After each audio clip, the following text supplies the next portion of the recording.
Assalamualaikum warahmatullahi wabarakatuh. Alhamdulillahi rabbil alamin, wal aqibatu lil muttaqin, wala udwana illa 'alal zalimin. Asyhadu an la ilaha illallah wahdahu la syarikalah, wa asyhadu anna Muhammadan 'abduhu wa rasuluh. Allahumma salli wa sallim ala sayyidina Muhammad wa ala alihi wa ashabihi ajma'in, amma ba'd. Hadirin hadirat jamaah salat subuh yang dimuliakan Allah Subhanahu wa taala. Mengawali tausiah singkat kita pada pagi hari ini, terlebih dahulu kita menyampaikan puji syukur sebanyak-banyaknya kepada Allah Subhanahu wa taala. Berikut selawat beserta salam juga tidak boleh bosan-bosannya kita sampaikan keharibaan makhluk yang mulia Nabi besar Muhammad sallallahu alaihi wasallam. Demikian juga para sahabat beliau yang telah berjuang bersama beliau, tabi'in, tabi'in hingga ke akhir zaman.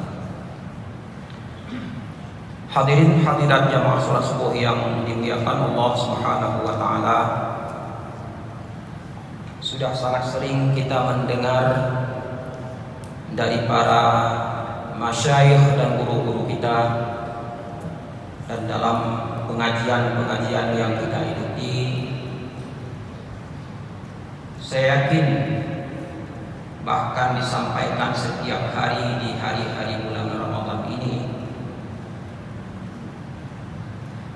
yaitu surat Al-Baqarah ayat 183.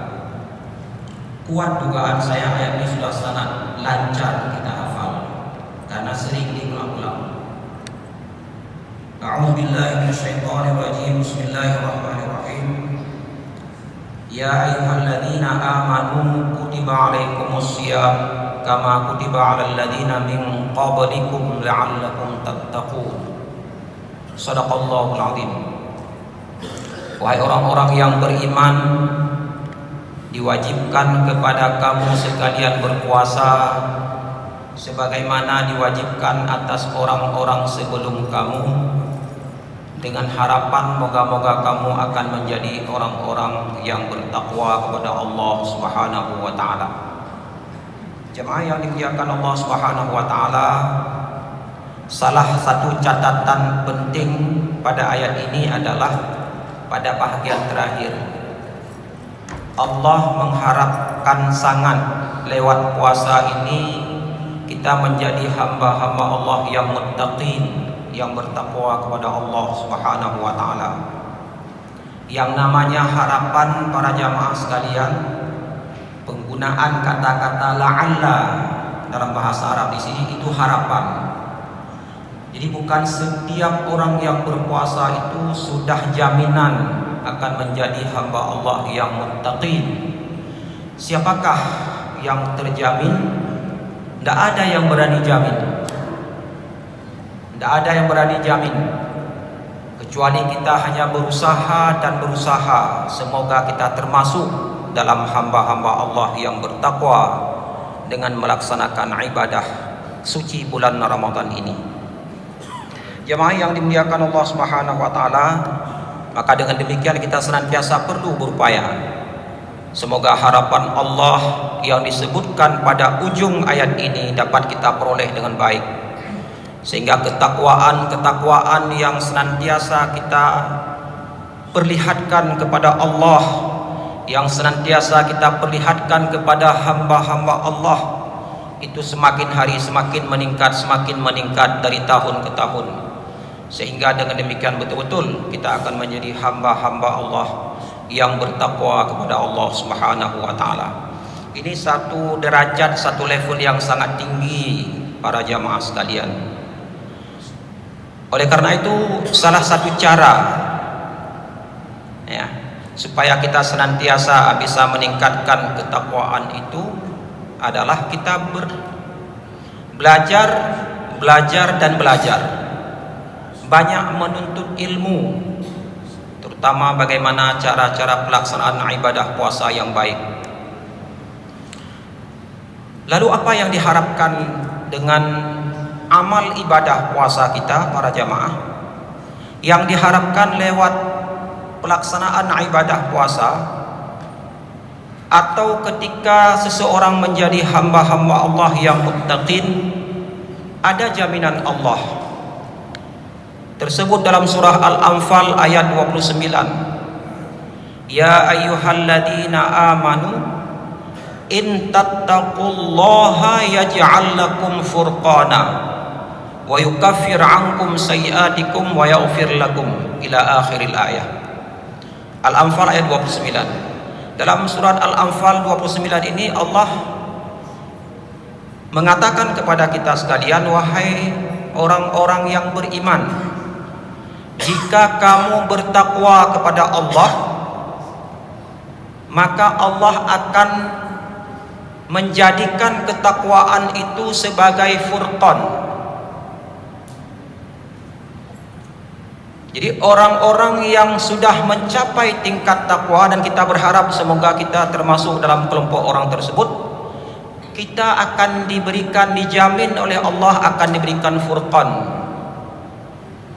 lalu ditutupi kesalahan-kesalahan dan diampuni dosa-dosa kita para jamaah sekalian.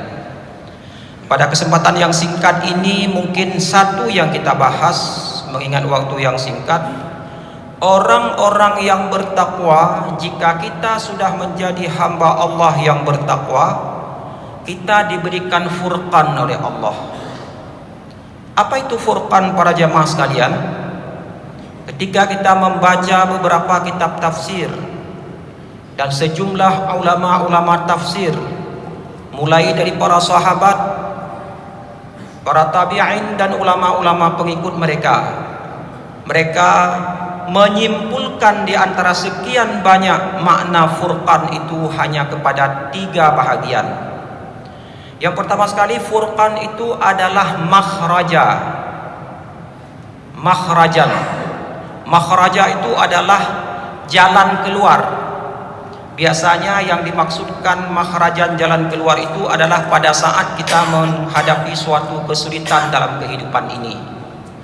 Jadi dengan harapan apabila kita diberikan furqan oleh Allah, kita akan diberikan solusi jalan keluar terhadap berbagai masalah yang kita hadapi. Siapa para jamaah di antara kita yang tidak punya masalah? Sehebat apapun, Rasulullah sendiri punya persoalan-persoalan dalam hidup ini. Jadi oleh karena itu, apalagi kita manusia-manusia biasa, pasti ada masalah. Hanya saja antara satu orang dengan orang lain mungkin masalahnya yang dihadapi berbeda-beda. Tapi insya Allah ketika seseorang mendapat titel label takwa, insya Allah tidak ada persoalan yang tidak bisa kita selesaikan, karena yang bekerja, yang membantu oleh Allah Subhanahu wa ta'ala, dan kita yakini itu, tidak boleh ragu-ragu dengan janji Allah. Kemudian pendapat yang kedua menyimpulkan bahwa furqan itu adalah najatan, ya, seperti dipahami oleh Ibnu Abbas. Kita tahu Ibnu Abbas adalah salah seorang ulama yang paling besar, yang paling ahli Al-Quran, yang pernah dijanjikan, didoakan oleh baginda Rasulullah sallallahu alaihi wasallam. Jadi beliau menerjemahkan furqan adalah najatan. Apa itu najatan? Najatan adalah suatu kemenangan, suatu keberhasilan, najah. Kemudian makna yang ketiga dari furqan adalah faslan bainal haqqi wal batil. Kalau kita baca kitab tafsir Ibnu Katsir misalnya, kitab tafsir At-Tabari misalnya, Al-Baghawi, berbagai macam kitab tafsir berputar-putar dalam 3 makna tersebut. Ya, kita simpulkan semua penjelasan-penjelasan tentang furqan yang dijanjikan Allah tidak lepas dari 3 makna tersebut. Kemudian dalam kitab tafsir Ibnu Katsir, Ibnu Katsir seorang ulama tafsir yang agung, menyimpulkan di antara ketiga, setelah dikumpulkan dari banyak itu kepada 3, disimpulkan Ibnu Katsir membulatkan yang 3 itu jadi satu. Beliau mengatakan makna makhrajan dan makna najatan itu tersimpul dalam makna faslan bainal haqqi wal batil. Oleh karena itu para jemaah sekalian, dari sekian banyak makna furqan yang dijanjikan Allah akan diberikan kepada kita atau hamba-hamba Allah yang takwa itu, dari sekian banyak disimpulkan menjadi 3. Ibnu Katsir mengumpulkan dari 3 jadi 1. Apa itu? Itulah faslan bainal haqqi wal batil. Jadi orang-orang yang bertakwa dijanjikan Allah akan diberikan kemampuan. Ketakwaan itu dijadikan sebagai suatu kemampuan bagi kita untuk bisa menatap, bisa memandang, bisa menimbang-nimbang mana yang hak dan mana yang batil. Jemaah yang dimuliakan Allah Subhanahu wa taala, betapa kita sebagai hamba yang lemah membutuhkan yang namanya faslan bainal haqqi wal batil. Kita butuh suatu pengetahuan, suatu ilmu, suatu ilham dari Allah pada saat kita menghadapi berbagai hal-hal yang samar dalam hidup ini. Banyak sekali kata baginda Rasulullah dalam kesamaran tersebut membuat manusia tidak bisa menentukan apakah yang samar itu memang baik atau yang samar itu tidak baik. Dalam Sahih Al-Bukhari dan Muslim disebutkan sebuah hadis yang sudah sangat populer juga di masyarakat kita, disebutkan dalam babu fadli man istabra'a lidini, bab keutamaan orang-orang yang terpelihara agamanya. Jemaah yang dimuliakan Allah Subhanahu wa taala, satu hadis disebutkan dalam bab ini. Bismillahirrahmanirrahim. Anin Nu'man bin Bashir qala sami'tu Rasulullah sallallahu alaihi wasallam yaqul. Dari Nu'man bin Bashir, beliau mengatakan, saya mendengar baginda Rasulullah sallallahu alaihi wasallam bersabda, al halalu bayyinun wal haramu bayyinun wa bainahuma musyabbihat. Wa fi riwayah umurun mushtabihah la ya'lamuha katsirun minan nas. Baginda Rasulullah sallallahu alaihi wasallam bersabda, yang halal itu bayyinun, jelas, dan yang haram itu juga jelas. Kita tidak ragu dengan sesuatu yang halal dan dengan sesuatu yang haram, karena memang sudah sangat jelas, nyata-nyata dalam Al-Quran dan dalam hadis. Babi itu haram, anjing itu haram. Kalau tidak jelas dalam Al-Quran, dijelaskan dalam hadis, lalu dijelaskan oleh para ulama, ijma' ulama dan lain sebagainya. Kemudian kambing itu halal, sapi itu halal, jelas, tidak membuat kita ragu sedikit pun. Tetapi apa yang tidak jelas para jemaah sekalian? Wa bainahuma umurun mushtabihat. Yang tidak jelas itu adalah yang berada di antara dua zona ini. Ada zona halal, ada zona haram. Zona yang di tengah-tengah inilah yang jadi persoalan para jemaah sekalian. Antara halal dan haram itulah umurun mushtabihah. Persoalan-persoalan yang samar-samar, persoalan-persoalan yang kadang-kadang yang samar itu, yang hak itu menyatu dengan yang batil. Pada saat yang hak menyatu dengan yang batil, kita tidak punya ilmu para jamaah sekalian. Apalagi kita yang tidak belajar ilmu agama, tidak bisa memahami Al-Quran, tidak memahami hadis, tidak membaca kitab-kitab yang ditulis oleh para ulama. Ini semakin membuat kita tidak jelas. Yang hak seolah-olah batil, yang batil seolah-olah hak. Jadi syai'un, sesuatu yang ikhtalat, yang bercampur, nggak tahu kita bedakan. Makanya para ulama dari dahulu sudah menyusun satu doa, Allahumma arinal haqqa haqqan. Ya Allah, perlihatkan kepada kami yang hak itu benar-benar hak di mata kami. Jangan seolah-olah yang hak itu kabur di mata, dibayang-bayangi, tidak benar ini. Demikian juga yang batil. Wa arinal batila batilan. Perlihatkan kepada kami yang batil itu betul-betul batil di mata kami. Kalau yang hak, farzuqna tiba'ah. Setelah engkau perkenalkan yang hak, betul-betul hak, lalu berikan petunjuk kepada kami agar kami mampu mengikuti yang hak tersebut. Kemudian setelah engkau perlihatkan yang batil tetap batil, kemudian warzuqna tinabah. Berikan kemampuan kepada kami ya Allah, yang batil itu tetap kami pandang batil. Bantulah kami, berilah kemampuan kami untuk kami tinggalkan yang batil tersebut. Aman para jamaah sekalian ketika yang hak nampak hak di mata kita, yang batil tetap batil.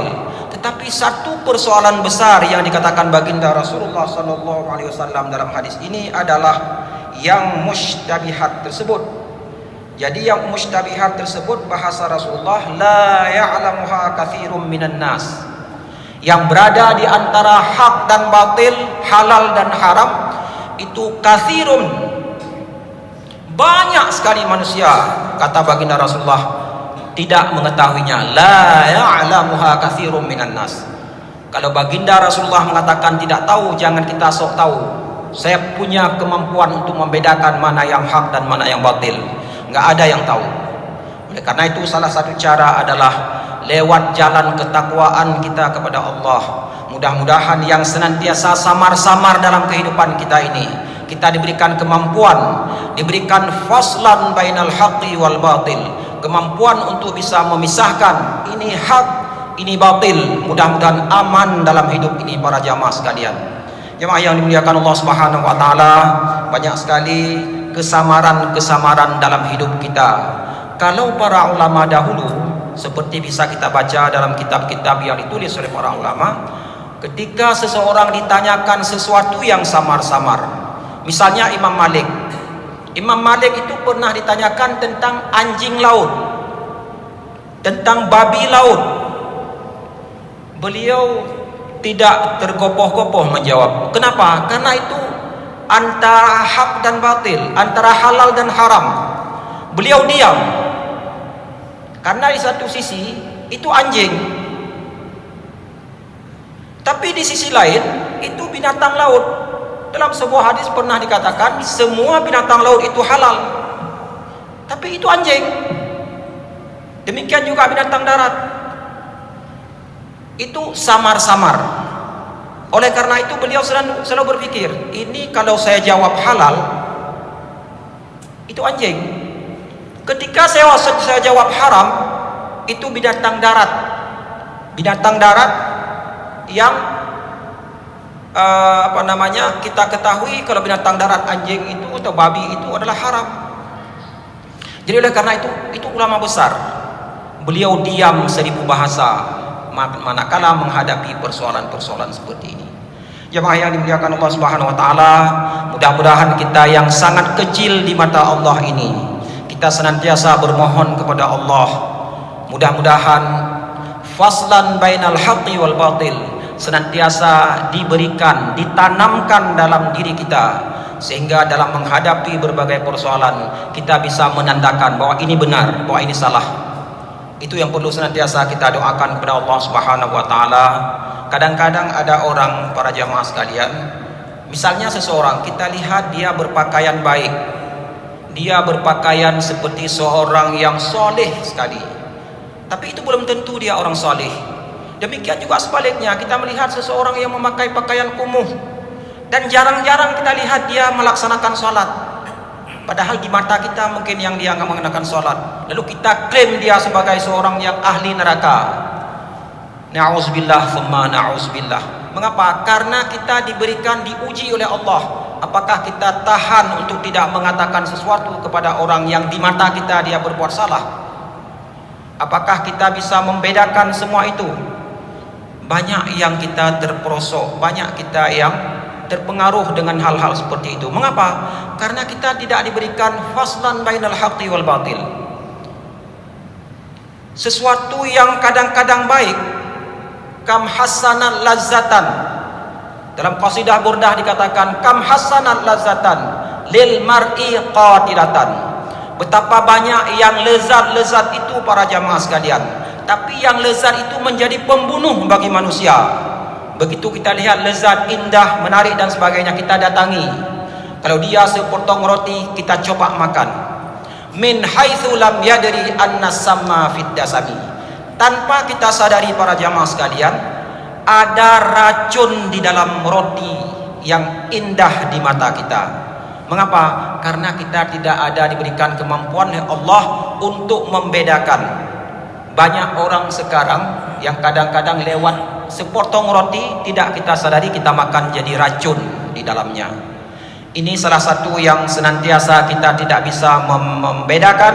Oleh karena itu para jemaah sekalian, kita senantiasa memohon kepada Allah lewat ibadah ketakwaan kita, lewat amal ibadah yang lain yang kita laksanakan. Semoga kita diberikan kemampuan oleh Allah untuk membeda-bedakan yang hak dan yang batil. Semoga kita aman dalam hidup ini. Semoga kita bisa menuju ke syurga Allah dan bisa kita jauhkan neraka yang sangat mengerikan itu. Hanya ini saja mungkin tausiah singkat kita pada pagi hari ini. Lebih dan kurang saya mohon maaf. Wabillahi taufiq wal hidayah. Wassalamualaikum warahmatullahi wabarakatuh.